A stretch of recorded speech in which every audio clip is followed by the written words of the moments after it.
దేవుని పరిశుద్ధ నామానికి సంపూర్ణ మహిమ కలుగునుగాక. క్రీస్తునందు ప్రియులందరికీ ప్రేమ వందనాలండి. మరి దేవుని కృపను బట్టి ఎంతో ప్రార్థనాపూర్వకంగా వాక్యాధారాలతో చేస్తున్న ఈ వీడియోస్ను మీరు ఎంతగానో ఆదరిస్తున్నారు, అనేకులకి పరిచయం చేస్తున్నారు.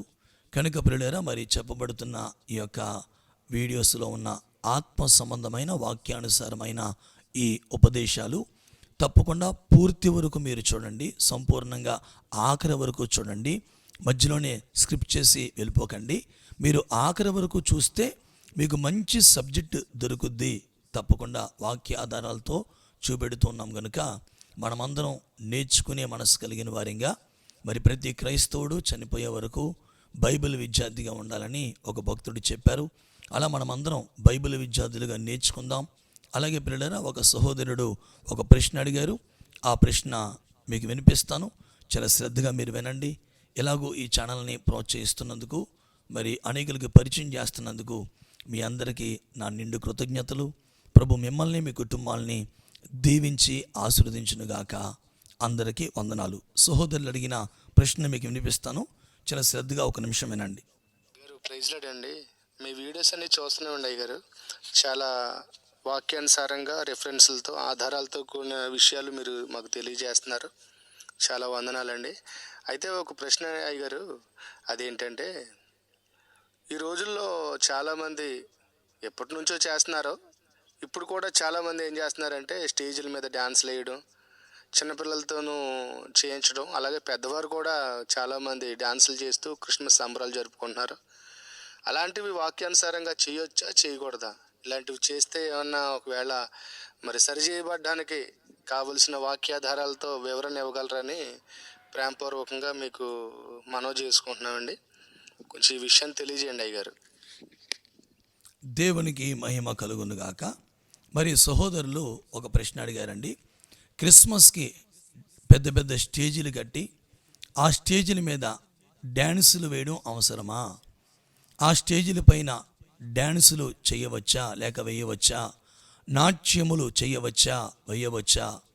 అసలు ఆడబిడ్డలు, చాలామంది స్త్రీలు, పెద్దవారు కూడా మరి స్టేజీల మీద డ్యాన్సులు వేస్తూ రకరకాలుగా ఈ పండుగ జరుపుకుంటున్నారు కదా.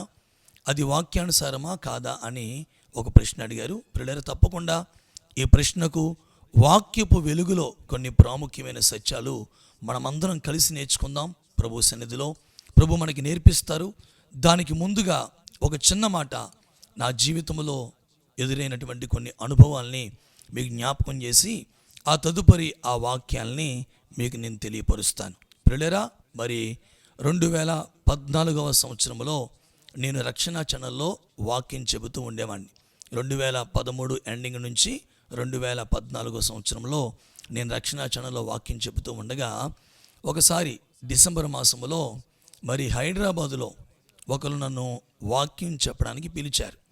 అన్నారు, అయ్యా, మా ఏరియా అంతా భయంకరమైన హైందవులుగా ఉన్నారు, వారికి యేసయ్య గురించి తెలియదండి.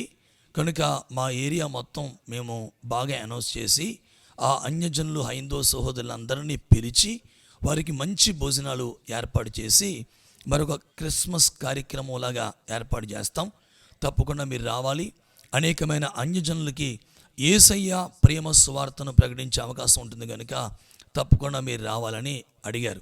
మరి నిజంగా అంత గొప్ప అవకాశం వచ్చింది కనుక యేసయ్య ప్రేమను మనము అనేకులకి తెలియపరచాలి కనుక, ఆయన ప్రేమ సువార్తను అనేకులకి అందించాలి కనుక ఇది మంచి అవకాశం. ఎందుకంటే ఇటువంటిప్పుడే అనేకమైన అన్యజనులు అట్లాంటి కార్యక్రమాలకు వస్తూ ఉంటారు, వచ్చి కూర్చుంటారు. యేసయ్య సువార్త వింటే మరి వారికి యేసయ్య ప్రేమ అర్థమవుద్ది కదా అని చెప్పి నేను ఆ డేట్ ఫిక్స్ చేశాను. తప్పకుండా వస్తానని చెప్పాను. మరి ఇక్కడ నుంచి రాజమండ్రి నుంచి దాదాపుగా 500 కిలోమీటర్ల హైదరాబాద్. నేను ఎంతో ప్రయాసపడి రాత్రంతా ప్రయాణం చేసి వెళ్ళానండి. వెళ్ళిన తర్వాత ఉదయానికి చేరుకున్నాం. మరి అది అంతా కూడా హైందవుల ప్రాంతం. ఆ హైందవుల ప్రాంతంలో ఒక ఖాళీ స్థలం ఉంటే ఆ ఖాళీ స్థలంలోనే వీరు ఆ కార్యక్రమాన్ని ఏర్పాటు చేశారు. ఉదయాన్నే వెళ్ళాం.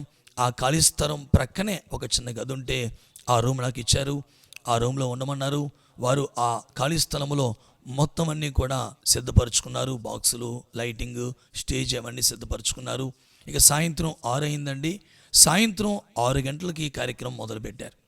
సాయంత్రం 6 గంటల నుంచి వారు ఇక స్టార్ట్ చేశారు, ప్రార్థన చేశారు, కార్యక్రమం మొదలుపెట్టారు. 7 అవుతుంది, నేను చూశాను, ఇంకా పాటలు పాడుతున్నారు. 8 అవుతుంది, చూశాను, గదిలోనే ఉండమన్నారు. మీరు రెడీ ఉండండి అయ్యారు, ప్రార్థన చేసుకుని రెడీ ఉండండి అన్నారు.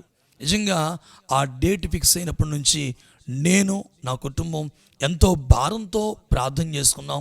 మరి కనీసం కొన్ని ఆర్థికపరమైన ఇబ్బందులు ఉన్నా, సరైన ఛార్జీ డబ్బులు నాకు లేకపోయినా హైదరాబాద్కి ఎంతో భారంతో ప్రయాసతో మరి నేను చాలా ప్రయాసపడుతూ వెళ్ళాను.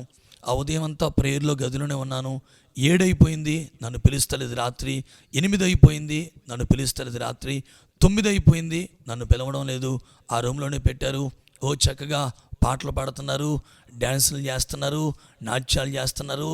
మగవారు, ఆడవారు క్రిస్మస్ సెలబ్రేషన్లో మునిగిపోయారు. సరిగ్గా 9:15కి నా రూమ్ డోర్ కొట్టారు. 9:15కి రమ్మన్నారు. నేను 9:15కి రూమ్లోంచి బయటకు వచ్చి ఆ స్టేజి ఎక్కుతున్నప్పుడు ఆ వాక్య సమయం ఇచ్చే ముందు వాళ్ళు అన్నారు, సార్ ఏమనుకోద్దయ్య గారు, మరి ఇప్పటికే చాలా లేట్ అయిపోయింది, అన్యజనులు వచ్చారు కదా. దాదాపుగా ఆ చిన్న ఖాళీ స్థలంలో 500 వరకు అన్యజనులండి. అందరూ అన్యులే, అందరూ హైందవ సహోదరులు వచ్చారు. యేసయ్య ప్రేమ గురించి విందామని ఎంతో ఆశతో వారు ఎదురు చూస్తుంటే ఆ స్టేజీల మీద అంతవరకు 6 గంటలకి ప్రోగ్రాం స్టార్ట్ చేసి 9:15 దాకా రాత్రి విపరీతంగా ఆ డ్యాన్సులు, ఆ వ్యవహారాలు అవన్నీ చేసుకుని ఇక నేను ఆ స్టేజ్ ఎక్కి సువార్త చెబుదాం అనుకునేసరికి వెంటనే అన్నారు, అయ్యా లేట్ అయిపోయింది, ఒక్క 20 నిమిషాలు చెప్పండి అన్నారు. ఎంత అంటండి? 20 నిమిషాలంట. దాదాపుగా 3 గంటల పైనే ఇష్టానుసారంగా ఆడారు, పాడారు, డ్యాన్సులు వేశారు, అన్నీ చేసి సువార్తకి ఎంత సమయం ఇచ్చారే అంటే 20 నిమిషాలంట. 20 నిమిషాలు చెప్పి త్వరగా ముగించేయండి అయ్యారు, త్వరగా ముగించేస్తే భోజనాలు పెట్టాలి, అందరూ హిందూ సహోదరులు వచ్చారు కదా, వారికి భోజనాలు పెట్టాలని వారు చెప్పినప్పుడు నా హృదయం చాలా గాయపడింది. ఆ 20 నిమిషాల్లోనే ఆ అన్యజనులు, ప్రియ సహోదరులు, హైందవ సహోదరులందరికీ యేసయ్య ప్రేమ సువార్తను తెలియపరిచి యేసుక్రీస్తు ఎందుకు ఈ లోకానికి వచ్చాడో, ఎందుకు ఆయన మరణించాడో కొన్ని ప్రాముఖ్య సంగతులు చెప్పి యేసయ్య ప్రేమను వారికి వెల్లడి చేసి నేను తిరిగి వచ్చేసాను. ఎందుకు నేను ఈ మాట తెలియపరుస్తున్నానండి ప్రియులారా, ఈ రోజున చాలా ప్రదేశాల్లో, చాలా ప్రాంతాల్లో, చాలా స్థలాల్లో పెద్ద పెద్ద గ్రాండ్ క్రిస్మస్, సెమీ క్రిస్మస్ అని పెద్ద పెద్ద క్రిస్మస్ సెలబ్రేషన్లు ఏర్పాటు చేస్తున్నారు. కానీ ఆ క్రిస్మస్ సెలబ్రేషన్లలో దేవుని సువార్త ఎంతసేపు అందిస్తున్నారు? ఆడడానికి, పాడడానికి, డ్యాన్సులకి, అన్నిటికీ సమయం ఉంటుంది. సరిగ్గా సువార్త అనేసరికి, వాక్యం అనేసరికి, వాక్యము సమయం వచ్చేసరికి వాక్యం కొద్ది తక్కువసేపు చెప్పండి అంటారు. క్రిస్మస్ అంటే క్రైస్ట్ ప్లస్ మాస్ అనగా క్రీస్తుని ఆరాధించుట. ప్రతి క్రైస్తవుడు, నిజమైన క్రైస్తవునికి ప్రతిరోజు క్రిస్మస్ పండగే. ఎందుకంటే నిజమైన క్రైస్తవుడు ప్రతిరోజు క్రీస్తుని ఆరాధిస్తాడు. కానీ ఎందుకు ఇప్పుడు ఈ మాసములో ఎంత గొప్పగా మనం చేసుకోవాలంటే, అనేక అన్యజనులు ఈ మాసములోనే యేసు ప్రభు యొద్దకు వచ్చి, హైందవులు ఆయా కార్యక్రమాల్లోకి వచ్చి ఆయన మాటలు వింటారు. వినుట వలన విశ్వాసం కలుగుద్ది. ఆ వినే ఆ మాట క్రీస్తు కొరకైన మాట అయి ఉండాలి. ప్రభు ఇచ్చిన గొప్ప అవకాశాన్ని సద్వినియోగం చేసుకోకుండా ఇష్టానుసారంగా భయంకరమైన సౌండ్లు పెట్టి హైందవులకి ఇబ్బంది పెట్టే విధంగా ఇట్లాంటి కార్యక్రమాలు చేస్తూ, తింటూ, తాగుతూ, డ్యాన్సులు వేస్తూ, రకరకాల కార్యాలు చేస్తూ ఆ కార్యక్రమంలో వాక్యానికి, సువార్తకి ఎంత సమయం ఇస్తున్నారు ఆలోచించండి. ఆలోచించండి ఒకసారి ప్రియ దేవుని ప్రజలరా, ప్రియ క్రైస్తులారా, ప్రతి వారు ఆలోచించాలి. ఈ మంచి అవకాశాన్ని సద్వినియోగపరుచుకుని చక్కగా యేసయ్య సువార్తను అనేకులకి ప్రకటించే ఈ గొప్ప అవకాశాన్ని మీరు సద్వినియోగం చేసుకుంటే ఆ ప్రేమ సువార్త వలన అనేకుల మనోనేత్రాలు వెలిగించబడతాయి. యేసయ్యలో ప్రేమ అనేకులు గుర్తించగలుగుతారు. యేసయ్య త్యాగం అనేకులకు అర్థమవుద్ది. యేసుక్రీస్తు ఎందుకు ఈ లోకానికి వచ్చాడో అనేకులు గ్రహించగలుగుతారండి. ఇట్లాంటి అనుభవాలు నా జీవితంలో చాలా అయినాయి. ఈ 10 సంవత్సరాల్లో ఎన్నో చోట్ల వాక్యం చెప్పడానికి వెళ్తూ ఉంటాను. అలాగే ఇప్పుడు రేపు డిసెంబర్లో కూడా ఏదో కొన్ని రోజులే ఖాళీగా ఉన్నాయి, మిగిలిన రోజులన్నీ డేట్స్ ఇచ్చాను అనేక స్థలాలకి. ఎందుకంటే అలా వెళ్ళడం వలన అనేక అన్యజనులకి సువార్త చేసే అవకాశం మనకి దొరుకుద్ది కాబట్టి. చూద్దాం, సహోదరుడు అడిగిన ప్రశ్నకు మనం సమాధానం చూద్దాం. ఈ క్రిస్మస్కి డ్యాన్సులు వేయవచ్చా? క్రిస్మస్ స్టేజీల పైన డ్యాన్సులు చేయవచ్చా? వారిని అడిగితే వాళ్ళు అంటారు, దావీదు నాట్యం చేయలేదా? దావీదు దేవుని మందసం ఎదుట నాట్యము చేశాడు కదా, దావీదు దేవుని మందసం ఎదుట డ్యాన్స్ చేశాడు కదా అని వారు ఆ వాక్యాన్ని ఆధారంగా పెట్టుకుని, ఇంకా కీర్తన గ్రంథం 149వ కీర్తన 3వ వచనం, కీర్తన గ్రంథం 150వ కీర్తన 4వ వచనం ఆధారంగా తీసుకుని వారు మనం ఇదిగో బైబిల్లో ఉంది కదా, నాట్యమాడుతూ దేవుణ్ణి స్తుతించమని బైబిల్లో ఉంది కాబట్టి మేము ఈ విధంగా చేస్తున్నామని సమర్థించుకోవడానికి ప్రయత్నం చేస్తారు. చాలా శ్రద్ధగా మీరు వినండి. ఇప్పుడు దావీదు చేస్తున్న ఆ నాట్యమును, దావీదు దేవుని ఆత్మలో ఆనందించి ఆత్మలో ఆరాధించిన ఆ ఆరాధనని నేను తప్పు అనడం లేదు. చాలా శ్రద్ధగా మీరు గ్రహించాలి. ఒకటి, దావీదు దేవుని మందసం ఎదుట ఆత్మతో సత్యముతో దేవుణ్ణి ఆరాధిస్తూ ఆత్మలో లీనమై ప్రభువుని స్తుతించి ప్రభు సన్నిధిలో ఆత్మ సంబంధమైన నాట్యమును చేశాడు. స్పిరిచువల్ డ్యాన్స్, ఆత్మ సంబంధమైన నాట్యమును చేశాడు. అదే సందర్భంలో ప్రియులారా, మత్తయి సువార్త 14వ అధ్యాయము 6వ వచనం, మత్తయి సువార్త 14వ అధ్యాయము 6వ వచనం, మార్కు సువార్త 6వ అధ్యాయము 22వ వచనం, మార్కు సువార్త 6వ అధ్యాయము 22వ వచనం. ఈ 2 వచనాలు మనం చూడగలిగితే హేరోదియా కుమార్తె ఈమె కూడా డ్యాన్స్ చేసింది. అక్కడ దావీదు దేవుని మందసం ఎదుట ఆత్మతో సత్యముతో దేవుణ్ణి ఆరాధించడానికి స్పిరిచువల్గా ఆత్మ సంబంధమైన నాట్యమాడుచు తన శక్తి కొలది దేవుని సన్నిధిలో ఆత్మ సంబంధమైన నాట్యమాడుతూ దేవుణ్ణి స్తుతిస్తూ దేవుణ్ణి ఆరాధించాడు. కానీ హేరోదియా కుమార్తె ఎవరి సమక్షములో? హేరోదు సమక్షములో నాట్యమాడి, హేరోదు సమక్షములో డ్యాన్స్ చేసి. ఇక్కడ ఒక అద్భుతమైన పాయింట్ చెప్తానండి, అందరూ శ్రద్ధగా వినండి. దావీదేమో దేవుణ్ణి సంతోషపరిచే విధముగా డ్యాన్స్ చేస్తూ ప్రభువుని ఆరాధించాడు. హేరోదియా కుమార్తెమో మనుషుల్ని సంతోషపరిచే విధంగా డ్యాన్స్ చేస్తూ అక్కడ నాట్యమాడినట్లుగా మనం చూస్తాం. ఆ వచనం మనం చదివితే మత్తయి సువార్త 14వ అధ్యాయము 6వ వచనం చదవండి ఒకసారి.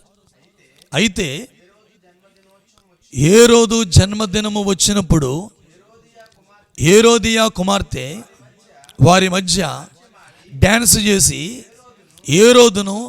హేరోదుని సంతోషపెట్టింది. అంటే హేరోదియా కుమార్తె చేసిన డ్యాన్సు మనుషుల్ని సంతోషపరిచింది. మనుషుల్ని సంతోషపరచడానికి హేరోదియా కుమార్తె డ్యాన్స్ చేసింది, హేరోదుని సంతోషపెట్టింది. కానీ దావీదు చేసిన నాట్యం దేవుణ్ణి సంతోషపెట్టింది. మనుషులకి ఆ నాట్యం నచ్చలేదు. దావీదు చేసినటువంటి ఆ నాట్యమును మనం చూడగలిగితే సాముయేలు 2వ గ్రంథం 6వ అధ్యాయము 5వ వచనం, సాముయేలు 2వ గ్రంథం 6వ అధ్యాయము 13వ వచనం, సాముయేలు 2వ గ్రంథం 6వ అధ్యాయం 16వ వచనం, మొదటి దినవృత్తాంతాల గ్రంథం 15వ అధ్యాయం 29వ వచనం. ఈ వచనాల్లో దావీదు శక్తి కొలది దేవుని సన్నిధిలో నాట్యమాడుతూ ఆత్మ సంబంధమైన నాట్యముతో ఆత్మ సంబంధమైన డ్యాన్సుతో ప్రభువుని స్తుతించాడు. స్తోత్రం కలుగును గాక. ఈ ఆత్మ సంబంధమైన నాట్యం కనీసం తన భార్యకు కూడా నచ్చలేదండి. మేకాలు మనసులో ఏనపరిచిందంట, మేకాలకి నచ్చలేదు. అంటే చూడండి, దావీదు చేసిన నాట్యం దేవుణ్ణే సంతోషపరిచింది, మనుషుల్ని ఎవరిని సంతోషపరచలేదు. ఈరోజు పెద్ద పెద్ద స్టేజీలు కట్టి స్టేజీల మీద ఎగురుతున్నారు కదా, డ్యాన్సులు చేస్తున్నారు కదా.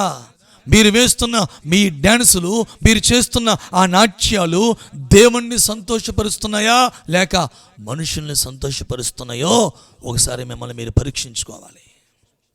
ఆడపిల్లలతో ఏంటా కృత్యాలు, యవనస్తురాండ్రులు, పెళ్ళిడికి వచ్చిన ఆడపిల్లలు, బరుగ్గా ఉండవలసిన ఆడపిల్లలు స్టేజీలు ఎక్కి ఎగురుతూ ఉంటే కింద నుంచి కుర్రోళ్ళు విజిల్స్ వేస్తూ గోల పెడతా ఉంటే అక్కడ దేవుడు సంతోషిస్తాడా? అట్లాంటి పనులు చేస్తే ప్రభు సంతోషిస్తాడా? ప్రభు ఎంతో దుఃఖపడుతున్నాడు. దావీదు చేసినటువంటి నాట్యం దేవుణ్ణి సంతోషపెట్టింది. హేరోదియా కుమార్తె చేసిన నాట్యం మనుషుల్ని సంతోషపెట్టింది. ఆలోచించండి, మనుషుల్ని సంతోషపెట్టే భక్తి చేస్తున్నావా, దేవుణ్ణి సంతోషపరిచే భక్తిని చేస్తున్నావా? ఈ క్రిస్మస్, క్రైస్ట్ ప్లస్ మాస్, క్రీస్తుని ఆరాధించే ఈ కార్యక్రమంలో మంచి అవకాశాన్ని దేవుడు ఇచ్చాడు. ఈ మాసం అంతా అనేక సువార్త కోటాలు పెట్టండి. అనేక ప్రాంతాల్లో ఏదో ఒక పేరు పైన క్రీస్తు ఆరాధన ఉత్సవమనో లేదా క్రిస్మస్ అనో ఏదో ఒక పేరు మీద ఒక సువార్త కోటం పెట్టండి. అనేక అన్యజనులకి యేసయ్య ప్రేమను వెల్లడి చేయండి. మరో సందర్భాన్ని జ్ఞాపకం చేస్తాను పిల్లరా. నిర్గమాకాండం 15వ అధ్యాయము 20వ వచనములో, నిర్గమాకాండం 15వ అధ్యాయము 20వ వచనములో మిరియాము ఆధ్వర్యములో దేవుని బిడ్డలందరూ ఎర్ర సముద్రము దాటిన తర్వాత మిరియాము ఆధ్వర్యములో వీరందరూ కూడా నాట్యమాడుతూ దేవుణ్ణి స్తుతిస్తున్నారు. అదే సందర్భంలో నిర్గమాకాండం 32వ అధ్యాయం 19వ వచనం, నిర్గమాకాండం 32వ అధ్యాయం 19వ వచనములో దూడ ముందు అదే ఇజ్రాయేల్ ప్రజలు నాట్యమాడుతూ ఇష్టానుసారంగా ప్రవర్తిస్తున్నారు. నిర్గమాకాండం 15వ అధ్యాయం 20వ వచనంలో మిరియాము ఆధ్వర్యంలో జరుగుతున్న ఆ నాట్యముతో కూడిన ఆ ఆరాధన దేవునికి సంతోషమైంది. కానీ నిర్గమాకాండం 32వ అధ్యాయం 19వ వచనంలో దూడ ముందు వీరు వేస్తున్న గెంతులు, దూడ ముందు వీరు చేస్తున్న ఈ నాట్యములు దేవునికి కోపాన్ని రేపని. చూసారా? అలాగే మనం చూస్తాం, తప్పిపోయిన కుమారుడు తిరిగి వచ్చినప్పుడు లూకాసు వార్త 15వ అధ్యాయము 25వ వచనంలో, లూకాసు వార్త 15వ అధ్యాయము 25వ వచనంలో తప్పిపోయిన కుమారుడు తిరిగి వచ్చినప్పుడు ఆ తండ్రి ఇంట ఎంతో సంతోషముతో వాయిద్యములను నాట్యములను ఉన్నవి. స్తోత్రం కలుగునుగాక. ఆత్మ సంబంధమైన దేవుణ్ణి సంతోషపరిచే విధంగా ఇక్కడ మిరియాము కావచ్చు, అలాగే దావీదు కావచ్చు, అలాగే తప్పిపోయిన కుమారుడు తిరిగి వచ్చిన తర్వాత ఆ ఇంట్లో కావచ్చు, ఆ తండ్రి ఇంట్లో కావచ్చు, ఈ 3 పర్యాయాల్లో కూడా వేసిన ఆ నాట్యం, జరిగిన ఆ యొక్క ఆత్మ సంబంధమైన ఆరాధన దేవుణ్ణి సంతోషపరిచింది. కానీ పిల్లరా, హేరోది కుమార్తె చేసినటువంటి నాట్యం, అలాగే దూడ ముందు వీరు చేసినటువంటి ఆ నాట్యం, ఎగిరినటువంటి ఆ గంతులు దేవుణ్ణి ఏమాత్రం కూడా సంతోషపరచలేదు, దేవుణ్ణి బాధపరిచినాయి. ఈ రోజున క్రిస్మస్ పేరు పైన వాక్యానికి సమయం ఇవ్వకుండా, క్రీస్తు సువార్తకి సమయం ఇవ్వకుండా, ఇష్టానుసారంగా తింటూ, తాగుతూ, తిరుగుతూ, గంతులు వేస్తూ, ఎగురుచు కాలయాపన చేయకండి. ఈరోజు నువ్వు చేస్తున్న ఆ డ్యాన్స్, నువ్వు చేస్తున్న ఆ యొక్క నృత్యం లేక నాట్యం దేవుణ్ణి సంతోషపరిచే విధంగా ఉందా? మిరియాము చేసిన ఆ నాట్యం దేవుణ్ణి సంతోషపెట్టింది. దావీదు చేసిన నాట్యం మనుషుల్ని సంతోషపెట్టలేదు, ఆఖరికి తన భార్యను కూడా సంతోషపెట్టలేదు, దేవుణ్ణి సంతోషపరిచింది. తప్పిపోయిన కుమారుడు తిరిగి వచ్చినప్పుడు తండ్రి ఇంట్లో అద్భుతమైన వాయిద్యాలు ఉన్నాయి, నాట్యములు ఉన్నాయి. పిల్లరా, అలాగూ దేవుణ్ణి సంతోషపరిచే విధంగా మనమందరం దేవుణ్ణి ఆత్మతో సత్యముతో ఆరాధిద్దాం, మన ప్రభువుని స్తుతిద్దాం. ప్రభు ఈ మాటలు మన వెనుకడిలో ఫలభరితముగా మార్చునుగాక. ఈ ఛానల్ సబ్స్క్రైబ్ చేయండి, అనేకులకి పరిచయం చేయండి, ఒక లైక్ కొట్టండి. ప్రభు మిమ్మల్ని, మీ కుటుంబాలని దీవించి ఆశీర్వదించునుగాక. అందరికీ వందనాలు. Praise the lord.